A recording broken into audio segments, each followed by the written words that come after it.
Bueno, chicos, los sobrevivientes sírvanse pasar al cuarto video explicativo. Estamos hablando de la coparticipación federal y ahora vamos a analizar las dos leyes que han estado vigentes en los últimos años y que son de la mayor importancia. En ese sentido, ustedes van a ver, por favor, tengan presente esto. Tienen que conocer la evolución histórica. Impuestos directos tienen una evolución. Impuestos indirectos otra, pero ya en 1934 ambos tipos de impuestos se empiezan a fusionar en las leyes de coparticipación.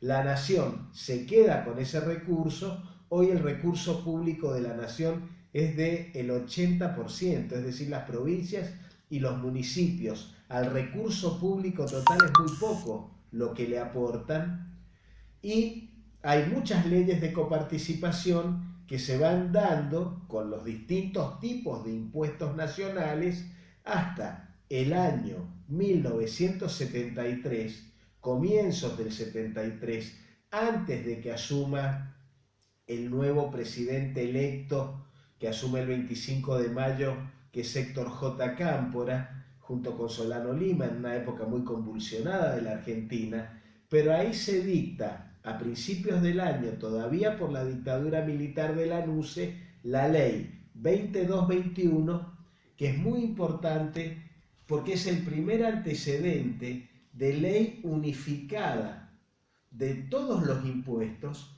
en un solo régimen de coparticipación. La totalidad de los impuestos nacionales, de nuevo, exceptúen de esto los derechos de importación y exportación porque son exclusivos de la nación.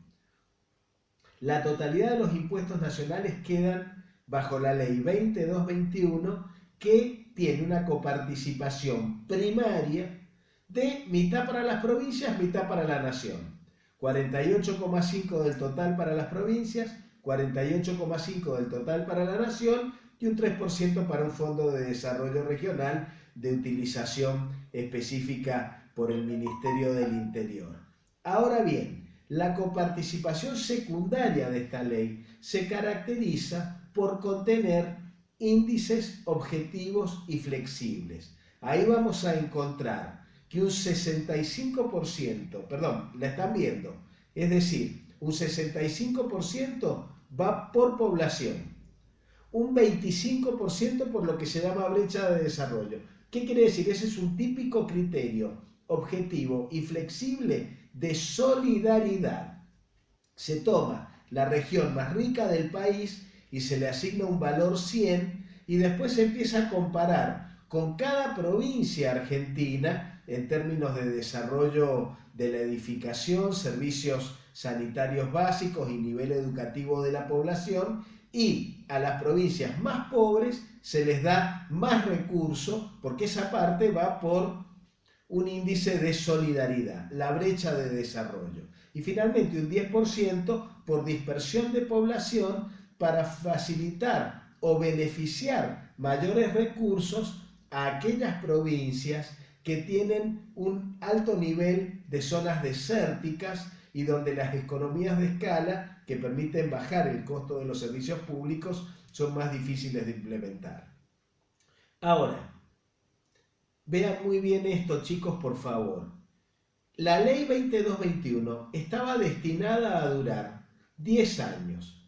Debía agotarse el 31 de diciembre de 1983.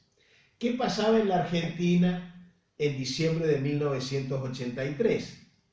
Asumía la presidencia de la República Raúl Ricardo Alfonsín, volviendo a la democracia después de la larga dictadura militar que fue del 76 al 83.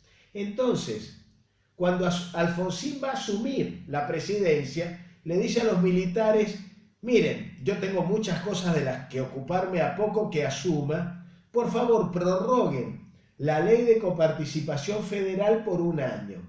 Entonces el gobierno militar, antes de que asuma Alfonsín en diciembre del 83, prorroga la ley 2221 por un año. En diciembre del 84, cuando la ley caduca, cuando la ley se agota, el régimen de coparticipación federal de la Argentina se queda huérfano de marco normativo y se inicia un periodo muy complejo para las provincias de permanente negociación con el gobierno nacional, porque si bien en los papeles Alfonsín les dice a los gobernadores vamos a seguir coparticipando conforme a la 2221, no hay un marco legal imperativo y por lo tanto se presta a los manejos propios de la política, a los cuales por otro lado estamos habituados en la Argentina. En diciembre de 1987 asume la mitad del nuevo Congreso Nacional después de las elecciones de septiembre de 1987, que significan una dura derrota para la Unión Cívica Radical en la mayoría de las provincias.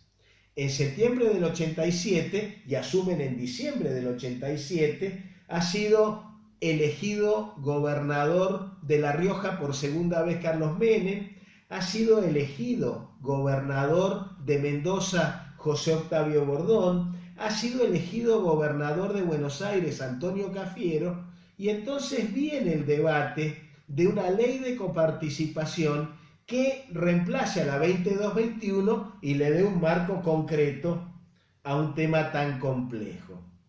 Ahí, en enero de 1988, se va a sancionar la ley 23548. De nuevo, la ley 23548 se sanciona en enero de 1988 y configura un tremendo zarpazo para las finanzas nacionales, porque aumenta en la coparticipación primaria de las provincias del 48,5 al 54,666. Es decir, el aumento de la coparticipación primaria para las provincias es altamente significativo, porque obviamente Raúl Ricardo Alfonsín, el presidente de la Unión Cívica Radical, estaba en una situación política muy precaria porque había sido derrotado en las elecciones del año 87. Para la nación queda un 42,3 y queda un 1% para los después ya famosos aportes del Tesoro Nacional, ATN, que están creados para casos de emergencia o desequilibrios, pero en la realidad van a ser utilizados discrecionalmente por el Ministerio del Interior para conveniencias políticas del Poder Ejecutivo Nacional. Entonces, primer dato de la 23548. Claramente beneficia a las provincias en detrimento del Estado Nacional. Es una recuperación de las provincias de su histórico enfrentamiento con el Estado Nacional por los recursos. Pero por otro lado, chicos, y esto es muy importante que lo tengan presente, agrega una coparticipación secundaria por porcentajes fijos. Es decir, la coparticipación secundaria va a ser por criterios rígidos, tarifados y por porcentajes, que es un criterio cuestionable para coparticipar recursos, porque lo sensato y lo normal es utilizar criterios objetivos y flexibles. Como la ley se hace en enero del 88 y se supone que va a ser por poco tiempo y después se va a dictar otra más a fondo, se hace esta ley que establece unos criterios que resultan propios de la negociación de ese momento en el Congreso de la Nación. ¿Cuál es la gran perjudicada por esta ley? La provincia de Buenos Aires. ¿Por qué? Porque entre Alfonsín y Menem deciden, perdonen que les diga esto, no me pidan pruebas escritas, yo en esa época estaba muy metido en la política y conozco los temas sobre los cuales se habla poco en la Argentina, pero evidentemente la conveniencia política tanto de Alfonsín como de Carlos Menem era perjudicar a Cafiero en la provincia de Buenos Aires, y entonces la provincia de Buenos Aires va a ser la gran perjudicada por ese tema. Ya vamos a ver cómo en 1991, cuando es candidato a gobernador de Buenos Aires el vicepresidente de la República de Menem, Eduardo Duhalde, se va a crear el Fondo de Compensación del conurbano bonaerense para darle a Duhalde los recursos que necesita. Pero mientras Cafiero la pasa muy mal.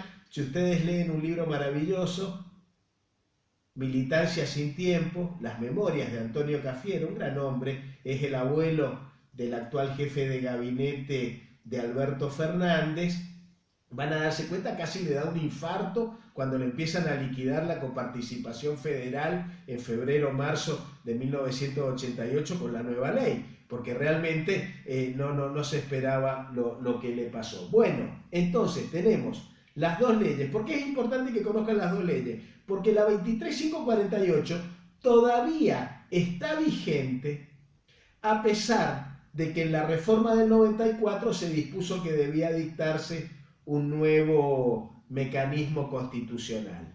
Cerramos acá este capítulo 4 de este largo video, de esta larga explicación, y nos vamos a meter ahora en el próximo tema, en los pactos fiscales y lo que significaron para el federalismo a lo largo de los últimos 20 años.